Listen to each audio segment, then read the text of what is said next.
Hello everybody and welcome to Organian's Puzzle Box. In today's video I would like to go through creating a Nanite Mesh using Substance Painter, Blender and obviously Unreal Engine 5. Now you don't necessarily have to use Blender, you can use, I don't know, Maya, 3ds Max, it doesn't really matter in that respect, but we definitely need Substance Painter in order to get those displacement maps into the scene, well, into our mesh and be able to displace it, export the mesh and then use it in Unreal Engine. So I'm going to show you all of that stuff step by step and what exactly you need to do. Now you can see I've got Unreal open over here and I've got lumen lighting on. Now this is taking about 17, 18 FPS in there, so not great definitely. So I'm just going to deactivate lumen for this. It's going to give me that boost in FPS that I need because I am running this on a 980 Ti and an i5 processor. But anyway, this is just, I mean, if you imagine, I'm running this on a very low-end PC, so to speak. But this is running so well. I mean, every asset in here is actually Nanite. And this is, each of these assets have over 1 million polygons, or triangles, when you just use them as normal. But with Nanite, none of them go over 2,000. So actually I can activate the Nanite clusters over here so you can see. This is what's happening. I mean, look at this. This is amazing, right? Look at how these clusters are being calculated very quickly. So what I've done here, let me just go back into lit mode. What I've done here is I've created this, I used to create these meshes like planes, like this. But what happens is when the light comes from the back of these meshes, they don't actually, the light just goes through and shadows are improperly conveyed. So I'm going to show you that in just a second. So let me just put the shadows. Yeah, you can see that. So the light is coming from that direction, from there, and it just simply goes straight through these meshes, as you can see, which is not great. Now, if I were to take this mesh here and drag it out, you can see there's clearly no shadow there, no shadow properly casted, which is very unfortunate. But if I turn it around and then put it over like this, you can see that the shadow is casting because it's now hitting this texture. Now I know a lot of people have told me, just need to create, press double-sided on the material or the mesh itself. It doesn't work. It doesn't work with Nanite. I think this is to do with how the foliage also doesn't properly work with Nanite. I'm pretty sure they're gonna fix it. But at the minute, these textures have to have a chunkiness to them, so to speak. So what I mean by this is, create a mesh that's like this one. So this one has shadows, no problem, because it's basically a full mesh all around. So, you can duplicate this very quickly and use it and so on. Now, there are going to be some issues, and I'm going to show you. I mean, this method is not perfect. If only I can get this lighting to work in my favor. So you can see there are some issues over here, like where the displacement happened, but it doesn't really matter because you can multiply these meshes to such a such an extent. It basically doesn't matter because you can just cover them by obviously putting them together. You know what I mean? Just aligning them in such a way that they fill in those gaps or those places that doesn't look right. Now this is the quality of these meshes, and this is a 4K.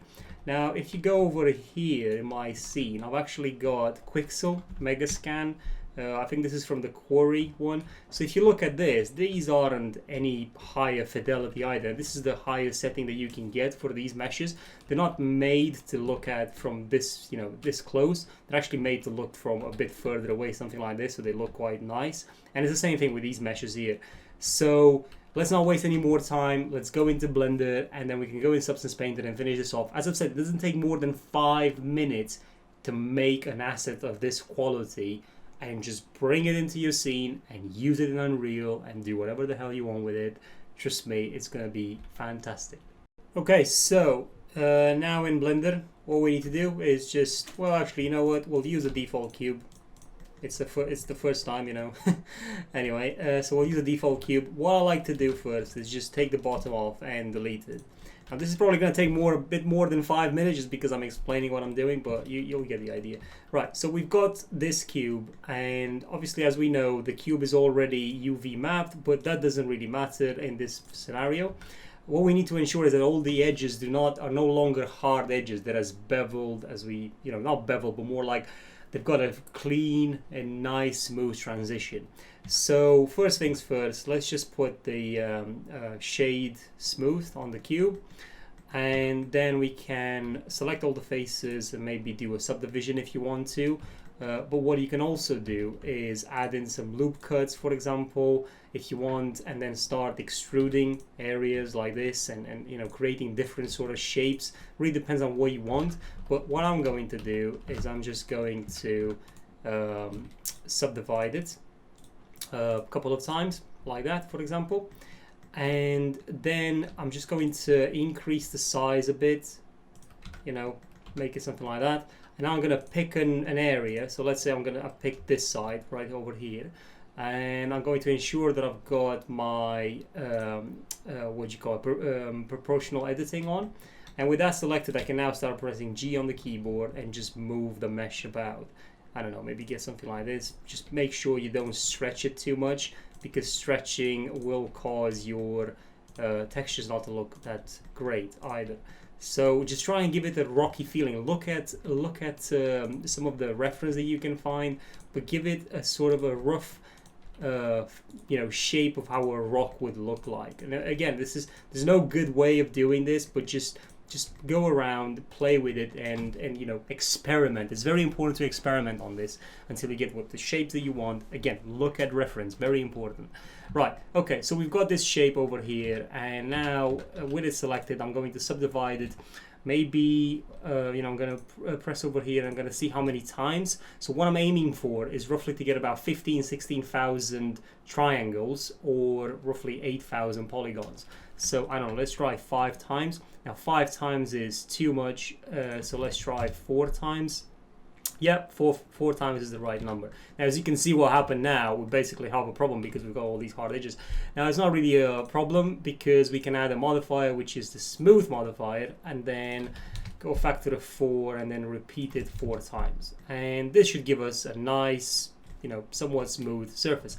Now, you want to export this mesh out. It's got already about 8,000 polygons, which is fine. You export the mesh and then you go into Substance Painter and import it over there. Now, if the mesh doesn't look right, if you get some, I'll show you, if you get any sort of corruptions within it when you actually put it in Substance Painter, that's fine. It shouldn't really matter that much, because what you'll do is you can come in here and modify whatever you need. But before we do the export, just look on the UV map, select all of the UVs. Oh, sorry, apply the modifier, and now select all of your mesh. So that's the UV, and then press U on the keyboard, and what I'll do is I'll do a UVW box, and now you can see I've got all this explosion here. I'm going to select all of these items, press UV, and then pack islands. So pretty much everything has sort of been put in here. Now, this is not very efficient, but if you want to do this in less than 5 minutes, then this is the way to do it in order to achieve the result. Again, you'll see what I mean when we get into Substance Painter. So let's just export the mesh. So I'll just do as an FBX. By the way, I'm just teaching you a lot of bad things here, but it doesn't really matter. It works, you know. It doesn't look too bad. So I'm just going to test nanite. I'm just going to call it test nanite. Make sure you got selected objects only and export FBX. Now this is exported, so let's go into Substance Painter. Okay, so we're in Substance Painter and it's time to bring our mesh in. So press File, New, and select. Now we'll take our test nanite 4K. Again, if you didn't have any UVs done, you could have pressed the auto unwrap here, which would have done the same sort of thing. Now press OK, and this is the mesh. So with the mesh selected, I'm going to add this rock, for example. I'm just going to drop it in there, and this will add the texture on at 4K. Now please excuse me if my sort of video feed lags or whatever while I do this. It does take quite a toll on the performance when you make this, especially if you're recording. So as you can see, nothing really happens. This actually looks terrible because the mesh is terrible, so to speak. Now we're going to go in our shader settings, and down here we have an option for height. So we're going to put it at 0.2, and you can see nothing happens. That's because this texture does not have the height information active. So we're going to press that, and this activates the height. Now again, this looks terrible because it's breaking our mesh apart. So one thing to do here is to add in some tessellation. So we have our mesh at 8,000 polygons. Now we can tessellate it further to get a bit more detail. Now I don't want you to go overboard with this. This is why I'm using always the sort of the same numbers, 8,000 faces. You know, that's the sort of thing. So then I switch over from uniform to edge length because I find uniform to be more taxing on the number of polygons you're going to end up with. And then edge length, put the max length to 128. Now you can see that sort of fixed the gaps, but it didn't actually fix our mesh. This is because generally when you do something like this and you've got a really bad UV, like what you can see here, best thing to do is to switch your UV projection to a triplanar projection. And this is what we get. Now, I think this is way too fragmented for what we want. You know, there's way too many little clumps and so on coming out.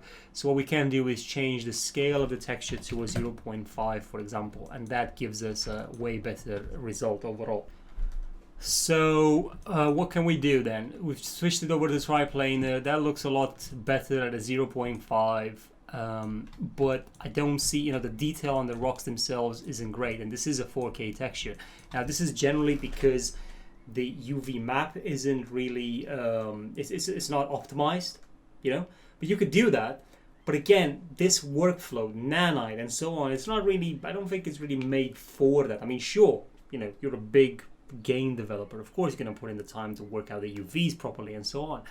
But for somebody like me who just wants to drop in a few rocks in Unreal Engine, it won't really matter that much, will it? This is all about speed. This rock is going to be in the background somewhere, so I can easily, you know, create this and just let the software work out the UV map for me, Nanite work out the LODs for me, and so on. So I can right-click the texture and add a filter, and with this filter I can add in a sharpen filter.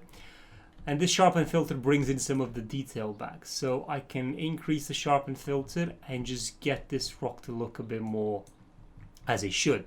Now again, if we would change the scale of the texture to 1, we would actually have even more detail, as you can see. But the number, you know, the scale 1 didn't really work out very well for us just because it just breaks the mesh too much. But again, that's not to say that would be a problem on a different kind of mesh, you know, a smaller one or something like that. So what I can also do, I can rotate this mesh to get a different sort of feel to it. You know, this is what I was talking about procedurally, because it's planar, you can actually move this stuff. You can see how you can even make this smaller. You can make it. You see what I mean?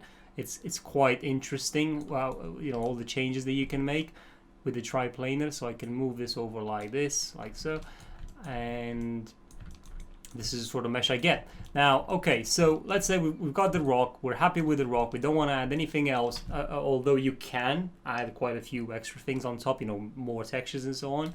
You can even bake it, so if once we export this mesh as a high poly, you can actually bake the information back on this to be able to use generators in Substance Painter, you know, for ambient occlusion, curvature, and so on. So now I've got this shape and I'm happy with it. You can see that I've got a bit of an error over here. Again, this is where I make smaller meshes to put on top of that, or even use the same one but just make it a lot smaller in Unreal and put it on. There will be no cost of performance because Nanite will take care of all of that for us. So we've got that done. We're just going to go into File, press Export Mesh with displacement and tessellation, press Export, and then I'm just going to call it Test Nanite underscore Nanite.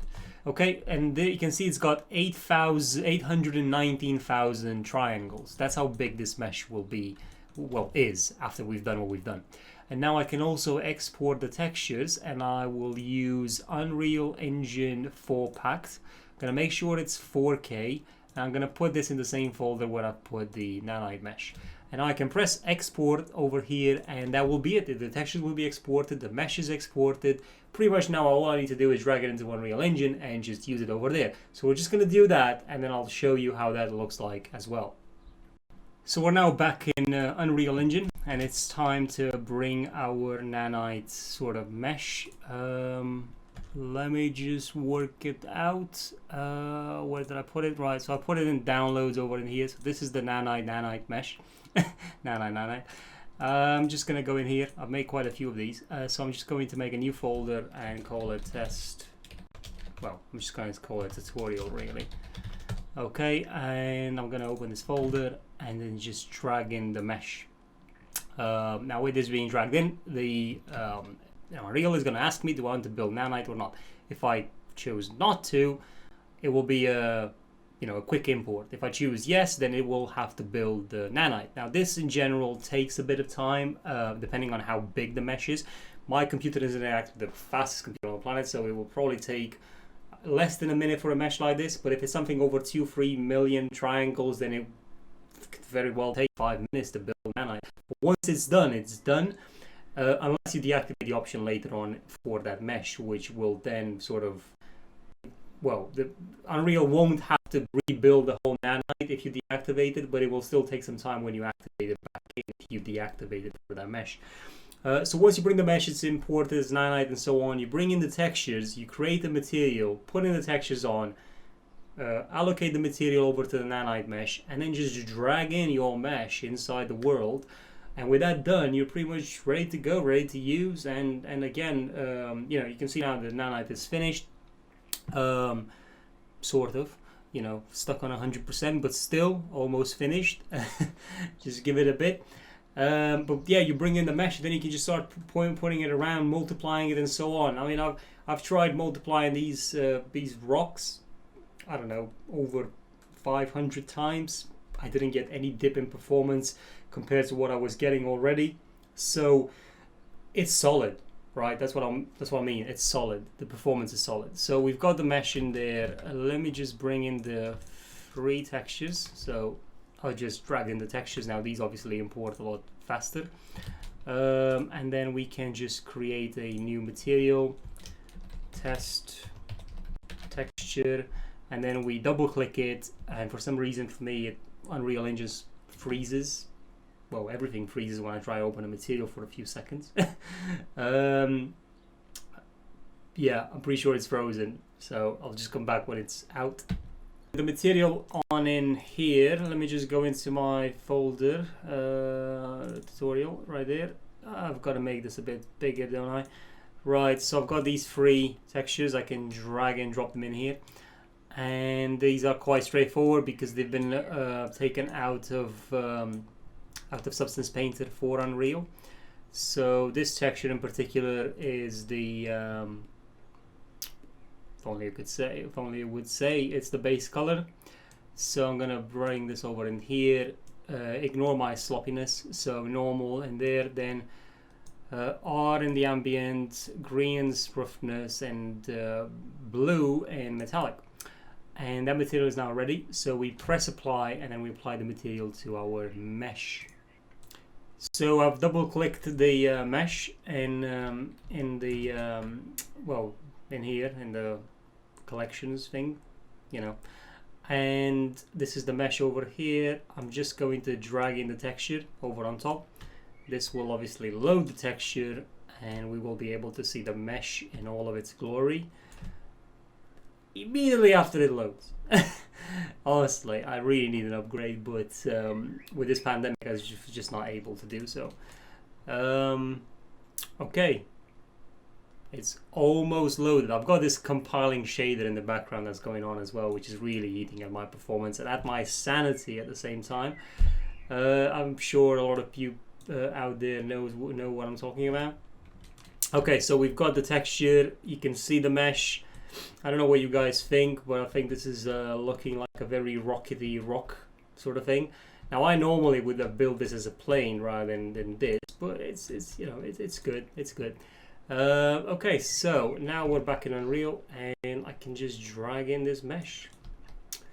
That's the mesh over there. That's the mesh that we've got. Look at that, beautiful mesh. Where did I go? Okay. And I can just multiply this. Obviously I wouldn't sort of do it this way, be more creative with this stuff, but you see that I've got one overlapping into one another sort of thing. Yeah, but I've just used the same mesh twice and I've just built on top of it. I'm going to rotate it a little bit and you can see how seamless they sort of transition between each other because you wouldn't be able to tell.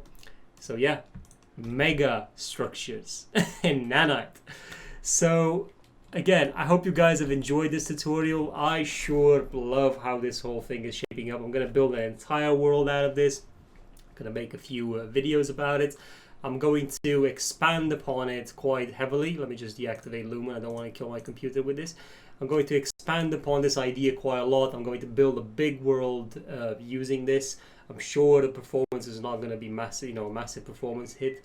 We'll see. We'll just have to see how it pans out. I've got a little short video, a short movie that I'm working on, so I'm going to use all these amazing looking assets to be able to work this one out. So if you enjoy the content, if you want to see more, please like and subscribe to my channel. Leave a comment, give me some ideas. Maybe you have some feedback, some ways of improving this. Let me know. Another software that we can use to create this is not Substance Painter. It doesn't cost money because I know people don't want to fork out the cash as much. So let me know. But I hope you guys enjoyed it, and I'll see you in the next video, which hopefully will be in by the end of the week. Thank you.